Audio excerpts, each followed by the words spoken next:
हमने पीछे के मीनिंग एंड कंपोनेंट्स वाले वीडियो में देखा था कि इस वाले टॉपिक में हम क्या कर रहे हैं, जो रेसिडेंट्स ऑफ द कंट्री है वो रेस्ट ऑफ द वर्ल्ड से ट्रांजैक्शन कर रहा है, इकोनॉमिक ट्रांजैक्शन कर रहा है, फॉरेन करेंसीज में ट्रांजैक्शन कर रहा है। तो क्या आप कोई ट्रांजैक्शन करते हैं, मान लो रेस्ट ऑफ द वर्ल्ड से, मान लो सपोज आपको कहीं घूमने जाना है फॉरेन कंट्री में, या वहाँ पे एजुकेशन कंप्लीट करने जाना है, या कोई मेडिकल पर्पज या किसी और पर्पज से आप जा रहे हैं, तो क्या आप गवर्नमेंट ऑफ इंडिया को फ़ोन करके पूछेंगे कि मैं जो फॉरेन कंट्री में जा रहा हूँ तो मैं जो है वहाँ के सर्विसेज इंपोर्ट कर रहा हूँ तो फॉरेन करेंसी में खर्च करूँगा तो ये आउटफ्लो होगा कंट्री से फॉरेन करेंसी का, तो क्या इससे बैलेंस ऑफ पेमेंट पे कोई इंपैक्ट पड़ रहा है? क्या आप नहीं करेंगे। ऐसे ही कोई एक्सपोर्टर अपने गुड्स एंड सर्विसेज को एक्सपोर्ट कर रहा है तो क्या हर बार पूछेगा क्या कि इससे आपका बैलेंस ऑफ पेमेंट का अकाउंट का बैलेंस तो नहीं बिगड़ रहा है ना? ऐसा नहीं करेगा। तो ऐसे ट्रांजेक्शन जो इंडिपेंडेंट ऑफ जो है बैलेंस ऑफ पेमेंट का क्या कंडीशन है उससे इंडिपेंडेंट होकर कोई ट्रांजैक्शन करता है तो उसको हम बोलते हैं ऑटोनोमस ट्रांजैक्शन। और ये ऑटोनोमस ट्रांजैक्शन जो है कोई ना कोई इकोनॉमिक मोटिव के लिए होता है। इकोनॉमिक मोटिव क्या?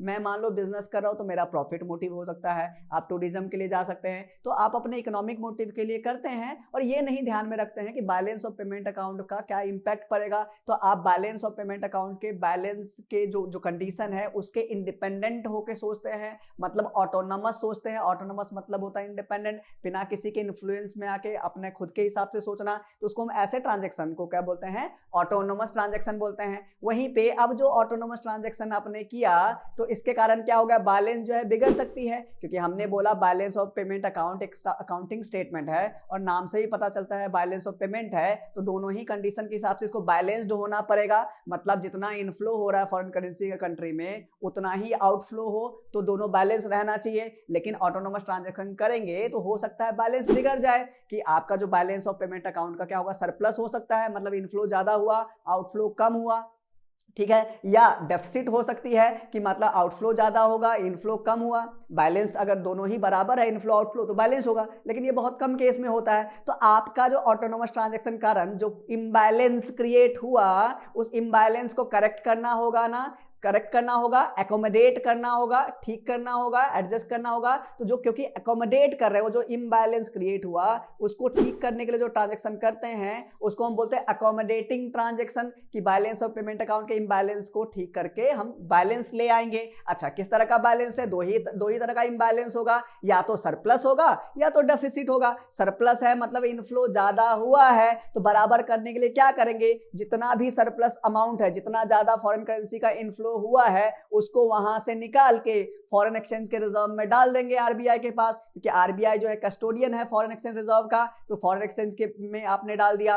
लेकिन मान लीजिए डेफिसिट है, मतलब कि आपने आउटफ्लो ज्यादा हो गया इनफ्लो कम हुआ, मतलब फॉरेन करेंसी कम पड़ गई। तो क्या क्या ऑप्शन है आपके पास? आपके पास जो पास सेविंग है फॉरेन एक्सचेंज रिजर्व में, जिसको फॉरेक्स रिजर्व बोलते हैं, उसमें से आप विड्रॉ कर सकते हैं, या दूसरा क्या कर सकते हैं? आप बोरोइंग कर सकते हैं, है ना। अगर देखो कॉमन सी बात है ना, आपके पास पैसे कम हो, खर्च आप ज्यादा कर रहे हैं, तो दो केस है, या तो अपने पुराने सेविंग को यूज करेंगे, अपने एसेट को सेल करेंगे, या तो बोरोइंग करेंगे। इस वाले केस में बोरोइंग करते हैं आप आईएमएफ से करें, इंटरनेशनल मॉनेटरी फंड, है ना, जो लोन प्रोवाइड कराता है फॉरेन करेंसी में, उससे आप बोरोइंग करें। कोई जो है फॉरेन गवर्नमेंट से करे या किसी मतलब प्राइवेट मार्केट से, फॉरेन मार्केट से भी आप कर सकते हैं, वहां से बोरोइंग करेंगे। तो बोरोइंग करके आपको क्या करना पड़ेगा? बैलेंस आउट करना पड़ेगा। तो ये जो है आपका ऑटोनोमस और अकोमोडेटिंग। तो ऑटोनोमस इकोनॉमिक मोटिव से करते हैं, independent of state of balance of payment का, और आपका अकोमोडेटिंग जो है to correct the imbalances created by the autonomous transaction. अब देखिए कौन कौन से ट्रांजैक्शन आपके आ सकते हैं।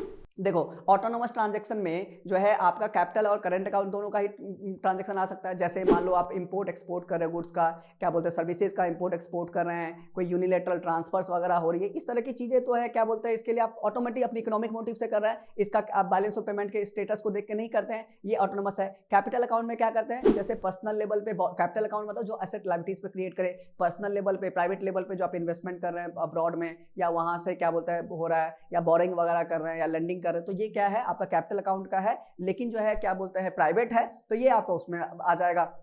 अच्छा, लेकिन हम जो अकोमोडेटिंग ट्रांजैक्शन उसमें कैपिटल अकाउंट का ही ट्रांजैक्शन आएगा, तो करंट अकाउंट का तो नहीं आएगा। ये आप कर ही रहे हैं उसको करेक्ट करने के लिए, तो करेक्ट करने के लिए मैंने बताया ना, या तो बोरिंग करेंगे डेफिसिट है तो, या तो फॉरेन एक्सचेंज का जो रिजर्व है उससे निकाल लेंगे, सरप्लस है तो फॉरेन एक्सचेंज के रिजर्व में डाल देंगे। तो आपका जो है बोरिंग हो गया, आपका changes in the foreign exchange reserve, changes दो तरह का हो सकता है, एक तो जब सरप्लस है तो आप डालेंगे तो उससे इंक्रीज होगा, तो इंक्रीज होगा, और दूसरा विड्रॉल के, दोनों ही केस में फॉरेक्स के जो बैलेंस है चेंज हो रहा है, तो ये जो है आपका ट्रांजैक्शन होगा। तो ये आपका अकोमोडेटिंग और ऑटोनोमस क्या बोलते हैं ट्रांजेक्शन का कंसेप्ट था। ऐसे ही वीडियोस के लिए चैनल पे आप बने रहिए। मिलते हैं अगले वर्चुअल क्लासरूम में, तब तक के लिए थैंक यू सो मच। जय हिंद, जय भारत, वंदे मातरम।